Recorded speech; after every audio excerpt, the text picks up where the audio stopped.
নমস্কার সবাইকে। আর আমার প্রথম মিনি ব্লগে তোমাদের অনেক অনেক স্বাগত জানাই।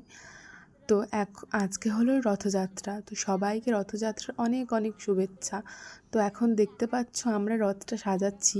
এটা হলো 10 বছরেরও বেশি পুরনো রথ। আমি যখন অনেক ছোট ছিলাম তখন আমার বাবাই রথটিকে কিনে এনেছিল। তারপরের থেকে আর কিনবো করে কোনো বছরই রথ কিনে ওঠা হয়ে ওঠে না। তাই প্রতি বছর রথটিকে আমার নতুনের মতো করে তুলি সাজিয়ে। তো আমি এখানে রথটিকে রঙিন কাগজ দিয়ে মোড়াচ্ছিলাম, আর আমার ভাই অভিক ওই রথের চাকাটা বানাচ্ছিল।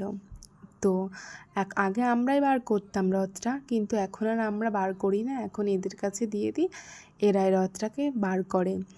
তো এটা আমার প্রথম ভিডিও, জানি একটু অসুবিধা হবে দেখতে। তো কেমন লাগলো সেটা অবশ্যই কমেন্ট করে জানাবে। তো আর একটা কাণ্ড তোমাদেরকে দেখাই, দেখো রথ করতে করতে এদের ঝামেলাও শুরু হয়ে গেছে।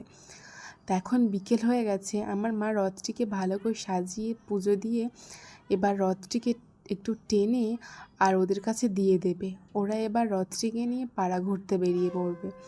তো ওরা এখন সব পাড়া ঘুরবে রথটিকে নিয়ে। আর রথের যেই টাকাটা উঠবে সেই টাকাটা নিয়ে প্রথমত তো ঠাকুরের হরিণুট দেওয়া হবে, তারপরে ওরা চপ, সিঙ্গারা, জিলিপি এইসব কিনে খাবে। তো তোমাদের কেমন লাগলো অবশ্যই জানাবে। আজকের মতো টাটা।